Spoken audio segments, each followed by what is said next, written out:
रख हौसला, वो मंजर भी आएगा। तेरे पास चलकर यूपीएससी भी आएगा। थक कर न बैठ ए मंजिल के मुसाफिर, आईएएस भी मिलेगा और एम्बेसडर वाली गाड़ी में घूमने का मजा भी आएगा। नमस्कार दोस्तों, आज हम एक ऐसी आईएएस बनी लड़की की कहानी पेश कर रहे हैं जिसको सुनने के बाद आपके कान खड़े हो सकते हैं। जी हां, ये कहानी आपको चौंका सकती है। एक 30 साल की लड़की अपने कमरे में बैठी बहुत ही दर्दनाक पलों के साथ रोए जा रही थी। दरअसल ये लड़की थी आकांक्षा।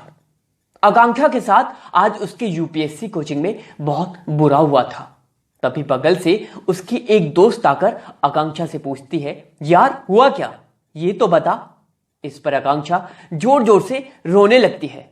लेकिन पूछने पर आकांक्षा ये बताती है, आज क्लास में सर ने सभी बच्चों से एक प्रश्न का उत्तर लिखने को दिया था जो कि पॉलिटी से था। सभी ने उत्तर बहुत अच्छे लिखे थे, लेकिन मेरा उत्तर बहुत ही खराब था और सर ने। इतना कहकर आकांक्षा फिर से जोर जोर से रोने लगती है। बहुत पूछने पर वह बताती है कि सर ने आज क्लास में मेरे खराब उत्तर को लेकर बहुत कुछ गलत कहा।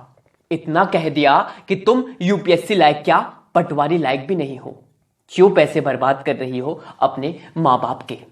ये बातें सर ने खुले तौर पर सभी बच्चों के सामने कही थी।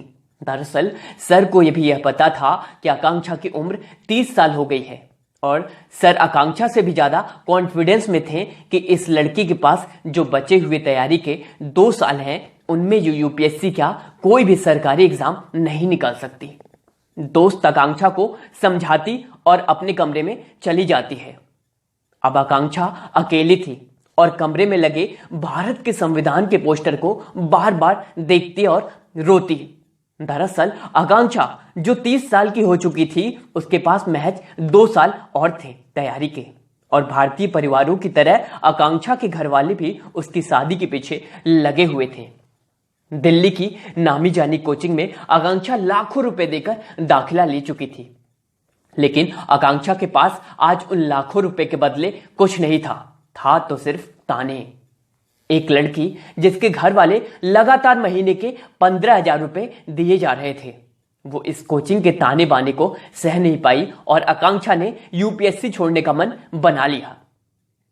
आकांक्षा ने तय कर लिया था कि वह सुबह घर कॉल कर घर वालों को यह बता देगी। ये सोच आकांक्षा उस रात सो जाती है। सुबह हुई तो उसके मोबाइल पर एक यूट्यूब चैनल के वीडियो की नोटिफिकेशन पड़ी हुई थी। दरअसल ये video LBSNAA IAS training Mussoorie में टॉपर्स की मस्ती के थे। आकांक्षा ने पूरी वीडियो देख डाली और फिर हाल की बातों को सोचकर रोने लगी। जी हां, फिर रातों की बात को सोचकर उसकी आंखों में आंसू आ गए। लेकिन लबासना मसूरी की वीडियो में टॉपर्स की मस्ती देख आकांक्षा ने यह तय कर लिया कि मसूरी में पड़ने वाली स्नोफॉल यानी कि बर्फ का मजा आकांक्षा लबासना आईएएस ट्रेनिंग जाकर ही लेगी। लेकिन आकांक्षा के सामने अभी बहुत चुनौतियां हथियार लिए खड़ी थी। पहली तो जिस कोचिंग के भरोसे उसने यूपीएससी जैसी पहाड़ को तोड़ने का फैसला लिया था, वहां से तो पहले से ही वो रिजेक्ट हो चुकी थी। लेकिन आज आकांक्षा ने यह तय कर लिया कि आज से वो कोई कोचिंग नहीं जाएगी और अब से आकांक्षा ने अपनी आगे की 2 साल की जिंदगी यूपीएससी के नाम झोंक देने को सोच लिया। यही कोई नवंबर का महीना था। आकांक्षा ने इंटरनेट की मदद से सारी बुक्स मटेरियल की लिस्ट तैयार कर ली और अगली सुबह दिल्ली के दरियागंज से सारी किताबें खरीद कर ले आती है। घर वालों का फोन प्रतिदिन आकांक्षा के पास आता और वह घर वालों से लगातार झूठ बोलती रही कि वह कोचिंग में है। दरअसल आकांक्षा इस आईएएस वाले मिशन पर खुद अकेली चल पड़ी थी। यूपीएससी के प्री एग्जाम में मात्र 6 महीने बाकी थे और इन पहाड़ जैसे किताबों को पढ़कर, समझकर, याद कर और लगातार एकाग्रता बनाए रखना आकांक्षा के लिए एक बड़ा टास्क था। लेकिन आकांक्षा ने भी यह ठान लिया था कि एक दिन उसी कोचिंग में जाकर मुझे यह जवाब देना है कि जो काम सर खुद नहीं कर पाए वो एक कोचिंग की रिजेक्टेड स्टूडेंट ने कर दिखाया। अब आकांक्षा धीरे धीरे यूपीएससी के सिलेबस को समझकर किताबें पढ़ना शुरू कर देती है और जहां भी कहीं दिक्कत आती, आकांक्षा गूगल और इंटरनेट को अपना गुरु बनाकर सहायता लेती। जिस रिजेक्शन के कारण आकांक्षा कोचिंग जाना बंद करती थी वह था अच्छा उत्तर नहीं लिख पाना। लेकिन आकांक्षा ने इन महीनों में ना सिर्फ एक स्ट्रेटजी के साथ किताबें पढ़ती गई बल्कि इन 4 महीनों में आकांक्षा ने 400 से ज्यादा उत्तर लिखने के अभ्यास किए। इन सब को लेकर जून का महीना आ चुका था और यूपीएससी के प्री परीक्षा का भी दिन आ गया। रोज की तरह आकांक्षा एक्सरसाइज कर बिना कोई प्रेशर लिए यूपीएससी की परीक्षा के लिए निकल जाती है।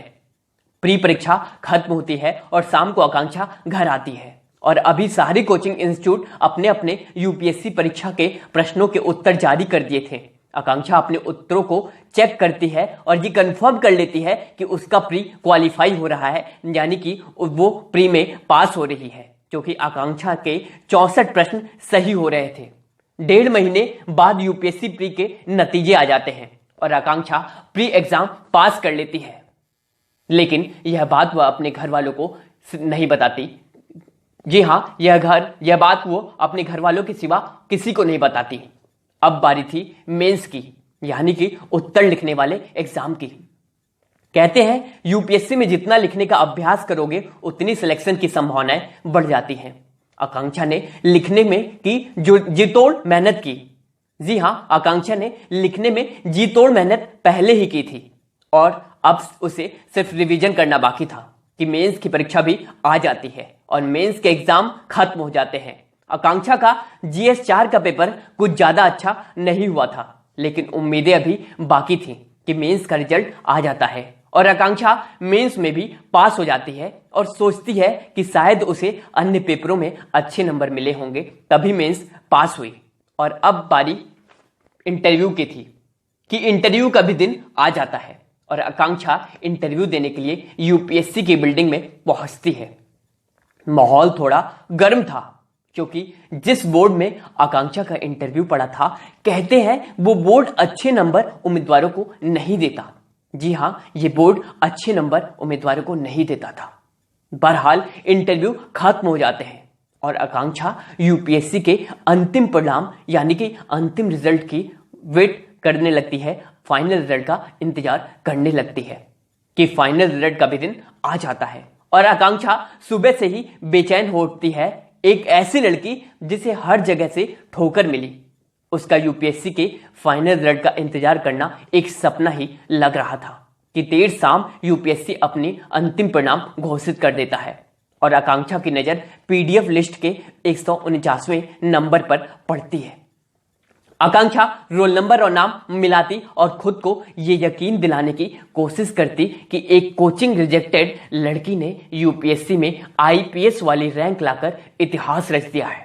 आज जब मीडिया वाले आकांक्षा का इंटरव्यू अपने चैनल पर दिखा रहे होते हैं, तभी नामी जानी कोचिंग के सर की नजर आकांक्षा के इस इंटरव्यू पर पड़ती है। जी हाँ, ये वही सर थे जिन्होंने आकांक्षा को रिजेक्ट किया था और इस खबर को सुनते ही उनके पैरों तले जमीन खिसक जाती है।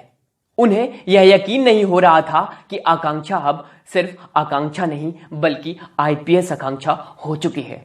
दोस्तों, आकांक्षा की जिंदगी एक बहुत से पड़ाव से होकर गुजरी। आपकी जिंदगी में भी ऐसे पड़ाव बेशक आते होंगे, लेकिन यदि आपने ढेर संकल्प बना लिया, ढेर निश्चय कर लिया कि मुझे आकांक्षा की तरह ही ढेर निश्चयी बनना है और आने वाली कठिनाइयों का खड़े होकर बेसब्री से इंतजार कर कर उसका मुकाबला करना है और यूपीएससी की परीक्षा पास करनी है, यूपीएससी में अपना परचम लहराना है, तो आपको यूपीएससी में सिलेक्शन लेने से कोई नहीं रोक सकता। जी हाँ, कोई नहीं, यूपीएससी के बोर्ड भी नहीं, जी हाँ, बोर्ड के मेंबर भी नहीं। कहते हैं जब जब जो होना है तब तब होगा, तब तब वो होगा। शायद अगर इस बातों पर आप निर्भर रहेंगे कि जब जब जो होना है तब तब होगा, तो आप शायद यूपीएससी में सिलेक्शन ना पाए। दोस्तों, यदि आपको आकांक्षा की ये स्टोरी अच्छी लगी तो इस वीडियो को अधिक से अधिक शेयर करें। यदि आप हमें अभी तक सुन रहे हैं तो इस वीडियो को इतना शेयर करें कि रिकॉर्ड बन जाए। प्लीज कमेंट्स बॉक्स में कमेंट लिखना ना भूलें कि ये वीडियो आपको कैसी लगी और ये भी लिखें कि आपने कितने लोगों को शेयर किया। प्लीज आज वीडियो को इतना शेयर करें कि एक अनगिनत रिकॉर्ड बन जाए। दोस्तों, यदि आप हमें अभी फेसबुक पे सुन रहे हैं तो इसे फेसबुक से डिफरेंट प्लेटफॉर्म पे शेयर करें, और यदि आप हमें अभी यूट्यूब पे सुन रहे हैं तो यूट्यूब से डिफरेंट प्लेटफॉर्म पे इतना शेयर करें कि रिकॉर्ड बन जाए। चलिए, आशा करता हूं आपकी पढ़ाई अच्छी चल रही होगी। चलिए, तब तक के लिए धन्यवाद। शेयर करते रहें।